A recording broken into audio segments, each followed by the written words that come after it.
Thanks everyone for being here and celebrating poetry and gardening in the closing session of this stage. Thank you to all of our wonderful poets.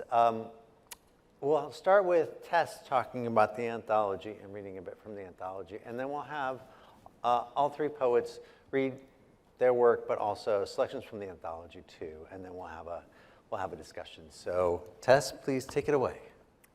So first of all, it is apparently the best weather it ever is in Washington, D.C. And so I want to thank you for being inside a convention center to think about gardening. I wanted to read at Rob's introduction, at Rob's invitation, the introduction to this anthology. Should I stay at the podium or should I sit? What's better? Whatever you want. Okay, I'm just going to sit because it's been a long day. And this essay that goes along with this kind of gorgeous illustration, which I did not produce, is called Gardening in Public. And it's a way of describing a little bit about how this anthology came to be. During the worst months of the COVID-19 pandemic, when I'd suffered several losses and felt raw and isolated, I spent a great deal of time in our garden. At our bungalow, where the light in the front is best, this meant spending hours in our postage stamp-sized front yard. I renewed beds, fertilized fruit trees, and reclaimed the sunny, unused concrete driveway for planters of favas, pole beans, and tomatillos. The labor steadied me and had an additional benefit. As I worked, I often fell into conversation with passersby. I was grateful to be growing both kale and community. And in a difficult time, I tended the garden, and the garden tended me back. It isn't the first time a garden has renewed me. As a teenager who struggled with disordered eating, seasons spent planting, sowing, and harvesting helped me understand how both the earth and I deserve and need wise and gentle care. After that time, I found a way to garden pretty much everywhere I went. I led a teen gardening program at a youth center in Berkeley, worked to build a community garden in a formerly vacant lot in Brooklyn, and worked on a small farm in the Berkshires. Each season rewarded me with birdsong, soilcraft, and friendship. I saw how gardens help us nourish both the soil and one another. Gardeners are, by their nature, people who believe in regeneration, as the poet Laura Villarreal points out. They understand that the broken world we inherit can also be amended with compost, worms, and steady tending. And they have seen that the tended earth, in turn, offers up radical abundance, not only of food, but of insects, birds, rhizomes, and soil. The garden surprises us in unexpected ways. Oregano winters over, wild miner's lettuce springs back, a volunteer pumpkin luxuriates near the compost bin. And then, suddenly met with this abundance, we beg people to come harvest our plums. We befriend a plot of earth and it befriends us in return. And by some powerful force, this friendship brings us into a fuller, more just communion with the human and the non-human at once. Of course, any garden plot is small compared to the brokenness of the wider world that can seem beyond mending. We live in a divided society. We live inside climate change, ecosystem loss, mass extinction, and racial violence in a global community gripped by famine, hunger, and war. And the heaviest days are excruciating. But sometimes in the face of this huge pain, the things of the earth, hummingbird and mockingbird, snail and earthworm, can help reroute any of us toward fascination. And they can reconnect us for just a moment with the life energy that we need to go on. Gardens also can remind us that repair need not be so far off. In daily ways, we can each build our lives towards greater diversity and abundance. Nobody needs to be hungry. When we work the right way, everyone can be fed. My life outside being a gardener is being a poet. When I was asked to craft an anthology of new gardening poems, my heart leapt in delight. Poems and gardens share congruence. Gardens distill nature, helping us to see how to live inside what we must wisely steward. Poems distill language, creating sculptural spaces that illuminate the world around us, allowing us to savor the language through which anything can be known. Poems and gardens both sculpt what the poet John Keats called slow time, building up sites from which we might apprehend and savor our wider life. And poems and gardens also remind us, in the words of the poet Gwendolyn Brooks, that we are each other's harvest. We are each other's business.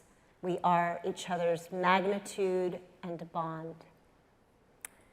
In gardens and poems, we find figures for grief and surprise, loss and regeneration.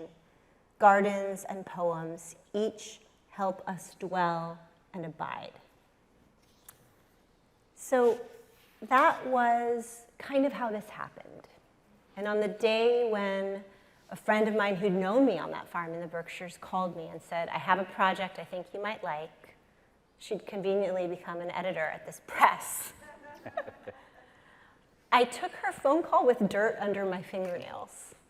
And I was ready to imagine a gardening anthology that celebrated on a deep level our hunger for repair and our hunger for diversity, and the fact that we want poems that speak to our need to touch and feel and tend the earth now, even in this moment of climate change. And even in this moment, we could theoretically get everything we need from a grocery store, in theory, maybe.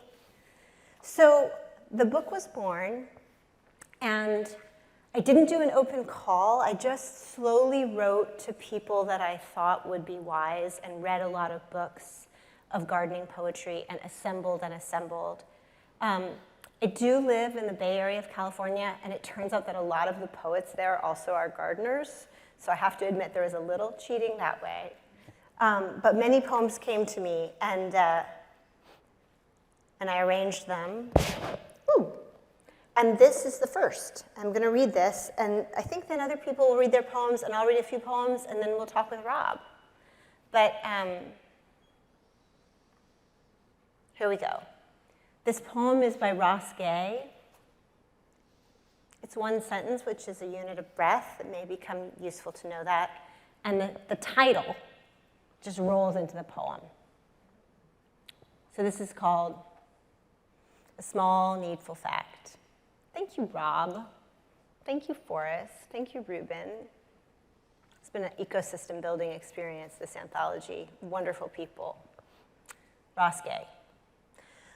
A small needful fact is that Eric Garner worked for some time for the Parks and Rec Horticultural Department, which means perhaps that with his very large hands, perhaps, in all likelihood, he put gently into the earth some plants which most likely, some of them, in all likelihood, continue to grow, continue to do what such plants do, like house and feed small and necessary creatures, like a being pleasant to touch and smell, like converting sunlight into food, like making it easier for us to breathe. Thank you.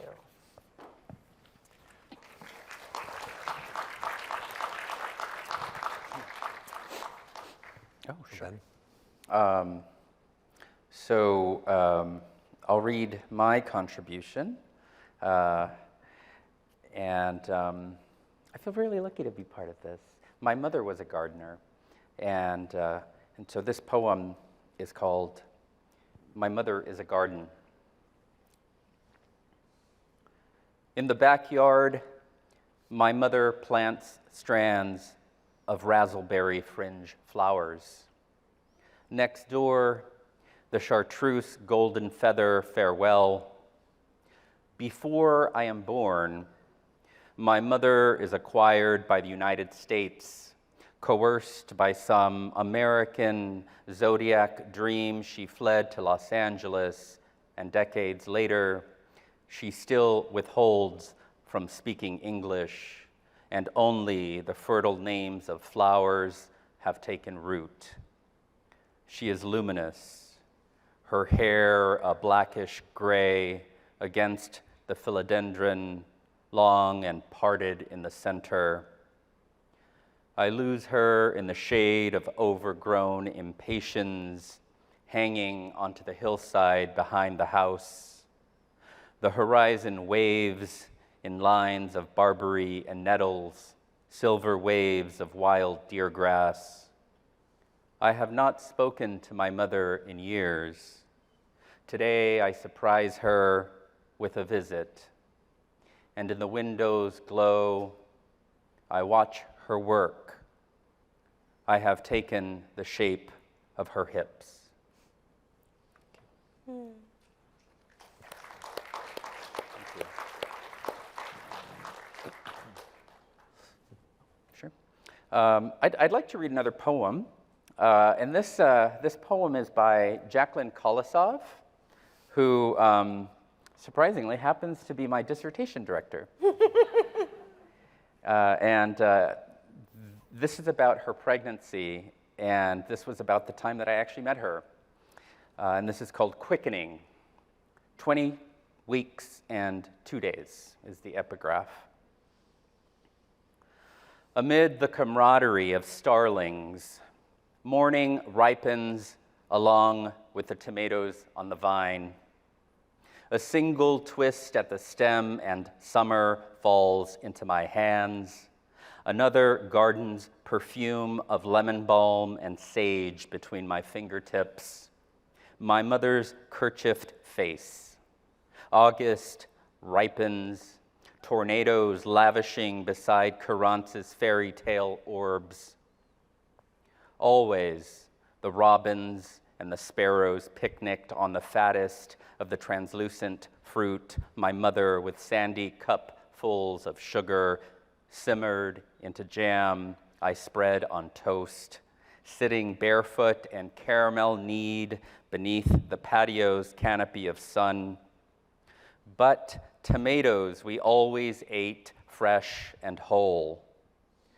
For weeks now, you and I have been eating tomatoes as if the harvest's bounty will never cease.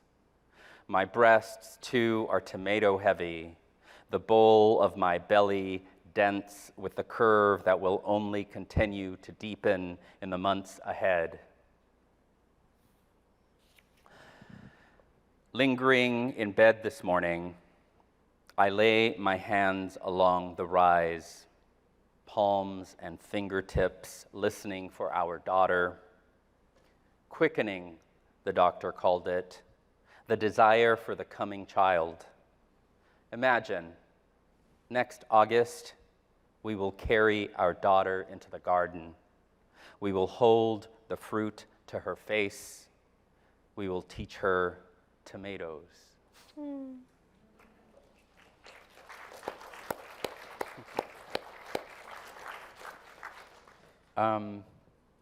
I'd like to finish with a new poem that's in my forthcoming collection, and this is called Anew. Weave the elegance of hoary grass, the magnolia's grace, the stamina of ocean and sky. We sprout like sunflowers into the air, our lungs branching like wild oaks or the deepening fissure within glaciers.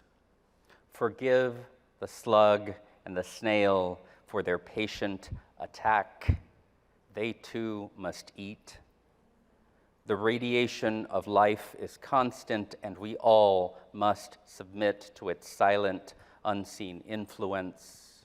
We grow old because we are old, as the sunflower that grows old because it, too, must die.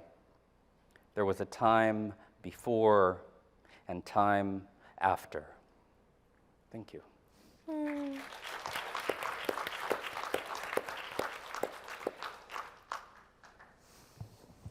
Yeah. Just listening to Ruben's poem, thinking that a poem can be a garden of sound. And this lovely anthology that Tess has put together, she's seeded with such a wide variety aesthetically and every kind of diversity of poems and poets that it's really fulfilling. It's like you can find anything you want in this garden of an anthology. I'm going to read a poem by C.D. Wright, and if you don't know her, you should. She's certainly among the most extraordinary and influential poets of her and my generation. And it's called Song of the Gourd. No, it's okay. You can join in too. In gardening, I continued to sit on my side of the car, to drive whenever possible at the usual level of distraction. In gardening, I shat nails, glass, contaminated dirt, and threw up on the new shoots. In gardening, I learned to praise things I had dreaded. I pushed the hair out of my face. I felt less responsible for one man's death, one woman's long-term isolation. My bones softened. In gardening, I lost nickels and ring settings. I uncovered buttons and marbles. I lay half the worm aside and sought the rest. I sought myself in the bucket and wondered why I came into being in the first place. In gardening, I turned away from the television and went around smelling of offal, the inedible parts of the chicken. In gardening, I said Excelsior. In gardening, I required no company. I had to forgive my own failure to perceive how things were between them, since I was not privileged. I went out bare-legged at dusk and dug and dug and dug for a better understanding. I hit rock, my ovaries softened. In gardening, I was protean, as in no other realm before or since. I longed to torch my old belongings and belch a little flame of satisfaction. In gardening, I longed to stroll farther into soundlessness. I could almost forget what happened many swift years ago in Arkansas. I felt like a god from down under. Chthonian. In gardening, I thought, this is it, body and soul. I am home. At last, Excelsior, praise the grass. In gardening, I fled the fold that supported the war.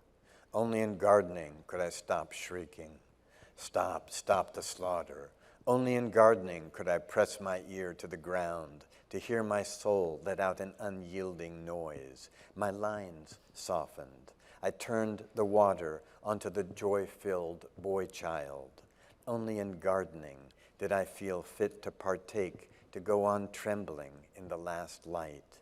I confess the abject urge to weed your beds while the bittersweet overwhelmed my daylilies.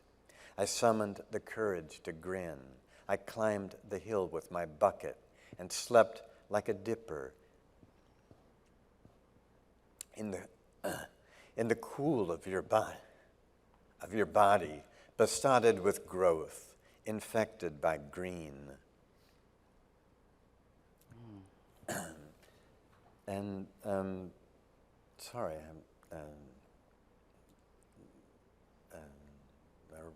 her work moves me so deeply. This is a little poem by Federico Garcia Lorca, who you all know. It's called Agosto, and it's short, so I'll read it in Spanish first. Agosto.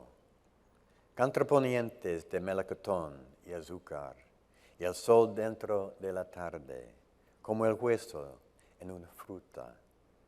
La panocha guarda intacta su risa amarilla y dura. Agosto. Los niños comen pan moreno y rica luna. And this translation is by the wonderful poet James Wright. August, the opposing of peach and sugar, and the sun inside the afternoon, like the stone inside a fruit. The ear of corn keeps its laughter intact, yellow and firm. August, the little boys eat brown bread and delicious moon. And I'll finish with a poem from my own forthcoming book, which is called Mojave Ghost. Stripped down, what is there really between us? Is there? There now. Bees thrum in your eyes. When the thumb is tucked to sleep, the fingers open. The goal was never knowledge, but attentiveness. Take the horned green head of this one-eyed sphinx caterpillar, plucked from a leaf of my tomato plant, for instance, or the piston-driven respiration of these oak trees. Even the shape of my body is a response to the world's importunity. And how can I be separated out? Am I ever just this? Don't I continually outdo myself? Thank you.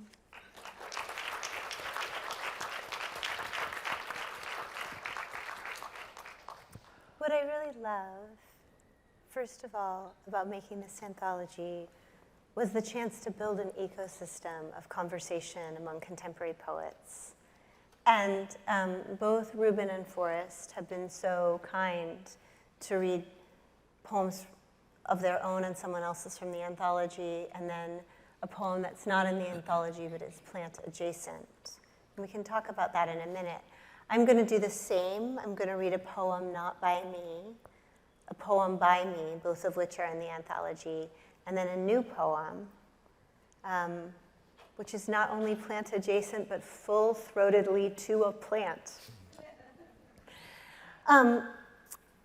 You know, this book came out about a year ago, a little less than a year ago. It's coming up on its year anniversary, and it's been so amazing to travel around with it. I have met gardeners, and I've gone to a seminary at Princeton where you can get a full school theological education while working on a farm, which means that you turn the compost and then discuss the book of Job. I have met community gardeners of all stripes, and it's really been one of those experiences where this book has brought me closer to people I just love meeting. Like, I feel like the book has been an ambassador to the hopeful people of this time. And so there's been a lot of events, and at one of them somebody asked, maybe 12 poets were reading from the book, what line in the book had moved them the most. And so people have been reading from this book and sharing poems a bit. And this poem by the Palestinian-American poet Naomi Shahib Nye came up. And it's felt as if quickly, in the way that a joyful consensus can happen in a room, that people felt that this poem had been moving them deeply all year. So I'm going to read this poem by Naomi. If you don't know her work, you should. She's also a poet, a really skilled poet for children. She's been an ambassador for children's poetry. But this is just one of her many wonderful poems for people of all ages, and it's called Palestine Vine. Seeds wrapped tenderly in plastic. One package said white, one red. Hand-lettered, mailed by friends I never met. They grew instantly, strangely confining themselves to one corner of the metal container, as if a metaphor. I swear I planted them all over. Leafy vines popped forth, glory and green lengthening overnight. I didn't notice one had twined around the rungs of the table. Today, moving the pot, the biggest vine ripped out, broke off. No, how could I have missed the simple wrapping of the tendril suggesting happiness in that exact light? Its roots remain a broken stem. I wasn't evil, but I wasn't careful. This is what happens in the world. Now, soaking the snipped vine in a glass of water, feeling the hope and weight of so many years. I wasn't evil, but I wasn't careful. Somehow that was a line that people reading the book the whole year kept with them. As if care could be the opposite of evil. It's not that the opposite of evil is good. The opposite of evil would be care.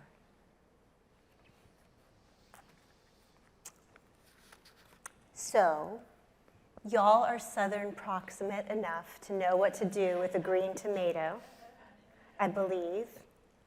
This is the place where when I get this close to the Mason-Dixon line, I order pimento cheese because they don't make it very well in California.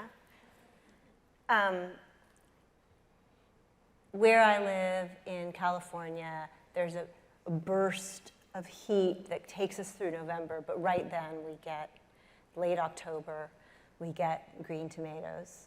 And the other thing that you may know, and I may not need to explain this to you, the other thing that we get in late October is fire. So this is my poem in the anthology, and it's called Green Tomatoes in Fire Season. There is smoke in the air when I go pick them. I go despite panic, also because inside I'll make chutney. For an hour or so, I unlatch them. It is late fall. They will not ripen. Firm, pale green skins fine-coated in ash. Our fire season goes all autumn now, though today's fire is not yet near to us. But the green tomatoes, I love their pale lobes. Tonight, God willing, we will fry some with cornmeal and fish. Inside the air purifier whirs. I will boil them with molasses and raisin, jar them for friends and for the winter. Disaster, we say, meaning bad star. These are good green stars. This is also their season. Mask on, I bend and bend to the vine. I bend and salvage what I can.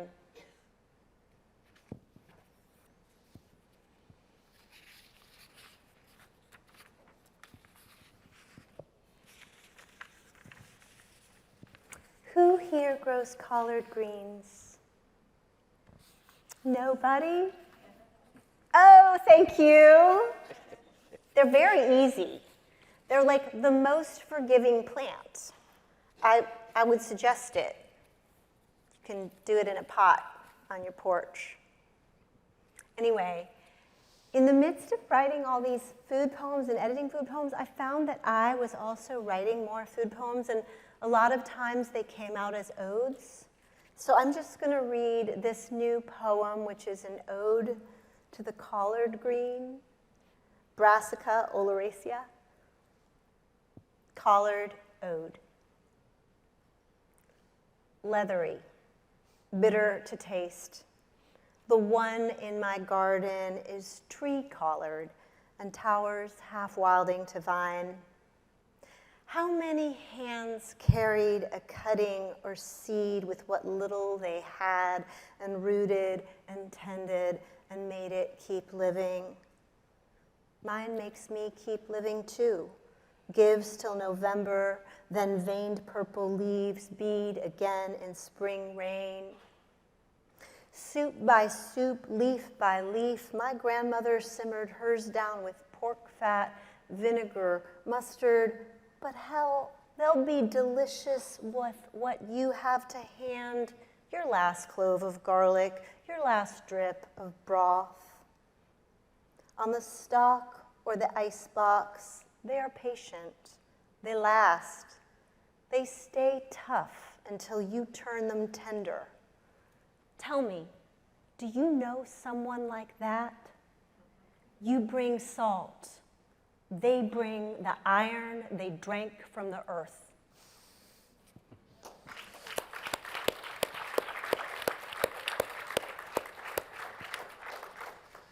Well, thanks so much to all three of you, and Tess, thanks so much for giving us the opportunity to talk about this anthology.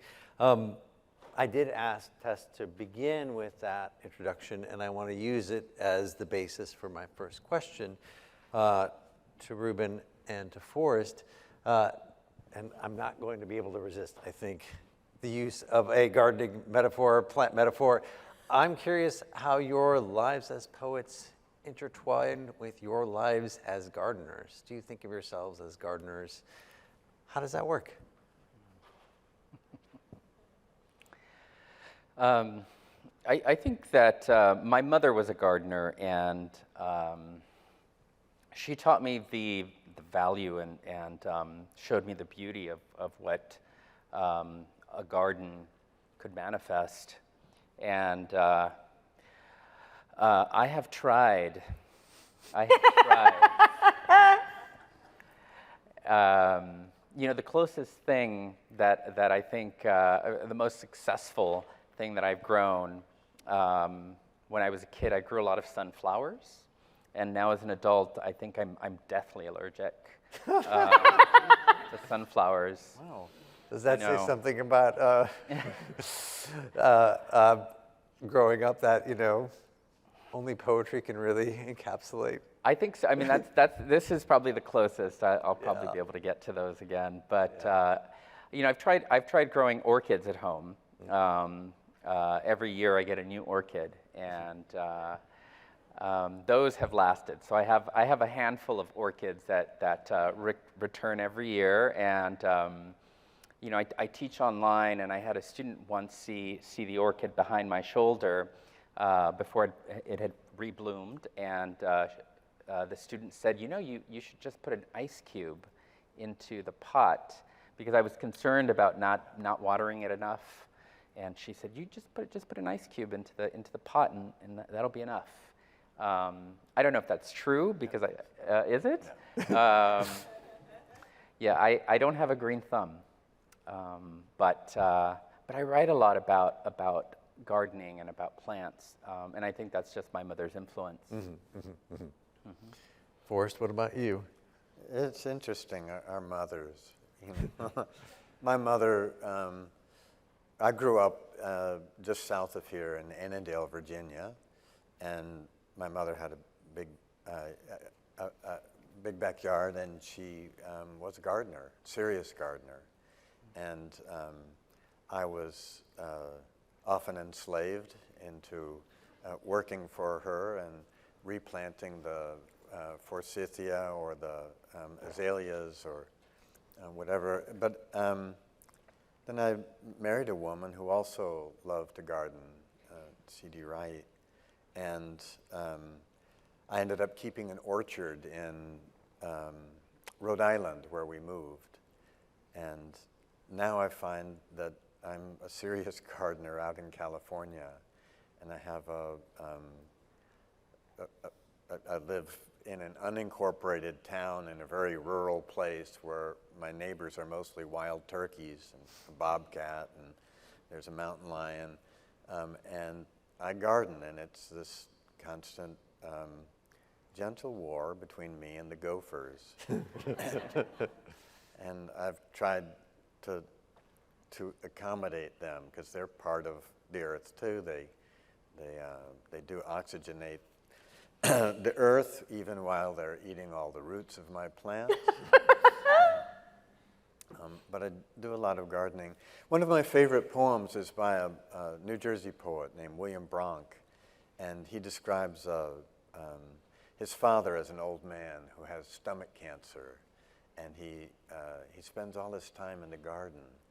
And his son, the poet, asks him, why he's doing that, because he can't eat anything. He can't eat anything that he gardens. And he says, I just love to see it grow. Well, and I was thinking a lot in reading through the anthology about poems of gardening in connection to poems of nature. Our current poet laureate, Ada Limon, who does feature prominently in the anthology, has undertaken the signature project, You Are Here, Poetry in the Natural World. And it's one thing to talk about the beauty and wonder of nature in the kind of canonical, traditional way, but gardening is a different kind of talking about it as a gardener, or in a kind of gardening adjacent way, offers something different a little bit. And I wondered if you could talk about the difference between gardening poetry and nature poetry writ large. Well, I think it's interesting because there's a place that they blend. And in California, one of the things that we're realizing is that the native people were stewards of the land in terms of its fire and in terms of its stream life, and that they lived partly on the coast and wandered up following salmon and game into the mountains, probably also following water, which is unpredictable, and spent summer in the mountains and burned their way down, also recultivating the edges of the streams. I mean, there's this really fine line between wilderness and stewardship, and I don't think we always understand it in this country. And then there's something in gardening, which is the opposite thing, which is really carefully bringing in plants, and then something totally different happens, which is a wildness that, I put this throwaway plant I didn't really understand in a corner where nothing grew, and now I have this absurdly big ground cherry that my husband calls Audrey, because it looks like it's going to take over the house. And then, in the same place where the tomatoes were great last year, they didn't do well this year. And there's, but this shiso plant I thought was dead came back, 10 of them. It seemed to be dead for a year, and then now there's abundance. And I think there's this kind of balance between the idea that that we will things, and that there's something beyond our willing, and that we steward things, and there's something that we can participate in. Mm-hmm. And I think that's also in the life of creativity. I mean, and the life of life, So it's a great activity because it sort of models other mysterious forces for you. Mm. As you were talking about that, I was thinking about the way in which I'm terrible at gardening, but how every plant's like a different language, mm-hmm. and my plant language is quite limited, and so I'm not sure how to communicate with it to make them grow. I was just, as you were talking about the tomatoes that grew well in one place and not in another, it just made me think about the way in which I've attempted to do similar things with plants, thinking all I needed to do was give it a little bit of sun, a little bit of water, but sometimes it's so much more. You have to take so much more care with what it is you're trying to grow. And it reminds me of revising a poem and the way in which you have to know where to put certain things. Or sometimes you want something and you get something totally different. Yep. Yeah, absolutely. Yeah. I was thinking just about the contained space of a garden and the obsessive and intimate work of tending a garden, and that sense of not being able to actually control what's there, but having this deeply, deeply powerful personal stake in it. You know, the hours of sweat, the dirt in the fingernails, and how much that is like the activity of creating a poem, and how poems can work, and how you don't know what a poem might bring you, and how it can change in ways that reveal the beauty of uncertainty, and it require a kind of faith, I think. And how nature and language are both really large abstract forces, and we need small spaces in which to apprehend and savor them. And I think that's partly what poetry and gardens have in common, that they allow us space to notice these large forces that are running through our lives. And in the case of both poetry and language, we participate in, but which will outlive us. It's easy to see how we've fallen into this, the most exigent human crisis that history records for us in this ecological crisis that we're in now, that it comes from a sense of viewing the earth as purely something that we extract things from and that we use, and that we're at the top of some hierarchical chain where everything is made to serve us. And I think that if I think that contact with the earth and the knowledge that food comes from the earth and that we come from the earth and that the nematodes and the bacteria in the earth are also in us. They're behind her knee right now. There is not a nematode there? Not a nematode, but there's bacteria all over us, and there are parasites running through our stomach helping digest our food, and the notion that we're even a singular species is an artificial one. We are literally part of the earth, and until we recognize that, not recognizing that, we've gotten ourselves into this horrific ecological crisis. And I think that poets can, scientists have been telling us this for a really long time. Rachel Carson, wrote Silent Spring, when I was a kid. But the language of science isn't always persuasive emotionally. And I think that's where poetry can come to play a part, that poetry can remind us and give us a language for the nuances of the feelings of connection we have to the earth and to each other. Speaking of food, I did want to talk about the choice you made in this anthology of including prose pieces and recipes. Tell us about that. Okay, I want to make a humble confession. I built this anthology, I found the poems, I ordered them, and the publisher liked them, and that was cool. And then they were like, we're going to do hardcover and ribbon bookmark and these beautiful illustrations. And I was like, wow, you must, awesome. How wonderful is that? Oops, I'm sorry, I don't mean to hit the... So there's these sections, and the sections move through the year. They're not just the 4 normal seasons. There's planting and sprouting, weeding and wilding, growing and tending, being and waiting, and then a season for grieving and release, harvest and feeding, wintering and turning again. So in the book, there ended up being seasons for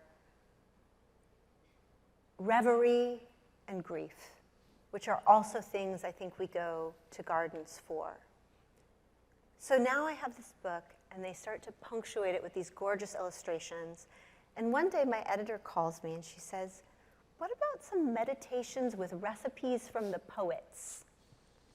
And I really freaked out a little bit. And I had this mean, serious, martini drinking, cigarette smoking Harvard critic on my shoulder who was like, "The book is not serious if it contains recipes." And I had to tell that person to shut up. And then I commissioned recipes from Jane Hirschfield and Ellen Bass and a wonderful Santa Cruz poet named Denisha Lamaris. You could make Jane Hirschfield's fava beans. And it turned out to be everybody's favorite thing, including mine. And one thing that was fascinating was that a friend of mine who got the book early was reading it, and she was like, "I got to the recipe, and it just felt like the recipe was another kind of poem." Yeah.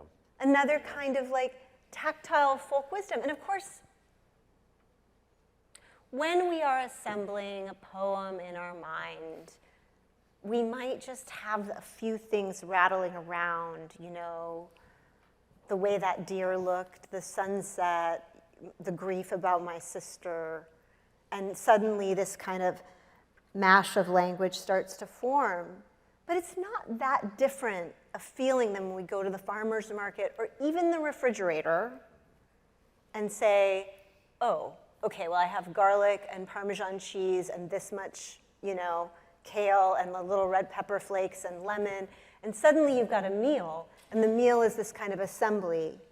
And that feeling that art is this kind of creation of the moment of what's possible in a season and a day. I love that. And I was also really grateful that the poets I was working with had great recipes. There's a really good one for oregano pasta. I would say you can cook your way through this book of poems. Did you know that you could cook fava beans on the grill? And Denisha Lamaris, who had written poems about grief and has lost a child, wrote a poem about, it wasn't a poem, that's the point. It was a meditation and a recipe. She wrote a poem about grieving, but she also wrote a meditation and a recipe about grieving. Right. You didn't want me to read that, did you? Go for it. Grief. Why don't you read that? Read the prose bit, and then maybe that poem. Forrest or Ruben, Would you you read the poem? Would you read the poem on 106, Working in the Garden? Go ahead. Grief and sustenance. Why do we grieve in gardens? The psychotherapist and former monk Thomas More once suggested that we each consider planting a garden to Saturn, a designated place to hold our melancholy and grief. I'm not sure what I would put in mine, but I imagine it to be mossy and secluded. And come to think of it, I did keep a small corner of a garden at my former home to go to when I needed to cry. It was fairly unadorned, just a pink camellia shrub against a house and a stone lion's head which hung from the tall wooden fence. No one could see me there. I could address my woes to the lion, which stared on, impassive and detached, as I wished I could have been. I was a mother of a child who would never walk or talk or speak, a trinity of omissions that felt back then almost unbearable. And worse, he would not live long. I buried his placenta under a lemon tree in the backyard. I watered too many hopes for him, my only child. And now, in some ways, his memory waters me, grows me into the unexpected self I keep becoming. And then she tells us about roasted root vegetables and how to make them. And I'm not going to read that part, but Ruben is going to read the next poem. Sure. It's titled, Working in the Garden, I Think of My Son. Who is nothing now but a few fistfuls of ash, not even that. since ash dissolves and is taken into the bodies of plants or swept into the air on the wind. He's so very fine, he slips undetected through a whale's baleen or a beetle's gullet. He can even rise through a stalk of grass with the upward pull of phlegm in these first green days of spring. He has no use now for the soft black hair through which I would run a slender comb, nor for his oddly shaped thumbs, nor anything in this world. Through the things of the world, though the things of the world may have use of him, his molecules filtering through them, carbon, oxygen, nitrogen, a whisper of hydrogen, the modest building blocks of life, quietly and without announcement. And I think there's something that happened when I got this poem from Denisha. I was collecting poems from everyone, and I was dividing them along the season of the year that they belonged in. Like, was it cherry season, or was it, zucchini season? And then I realized that we do actually go to grieve in gardens because gardens enact transformation for us, and because they are enacting on a different scale some of the transformations that we ourselves will go through.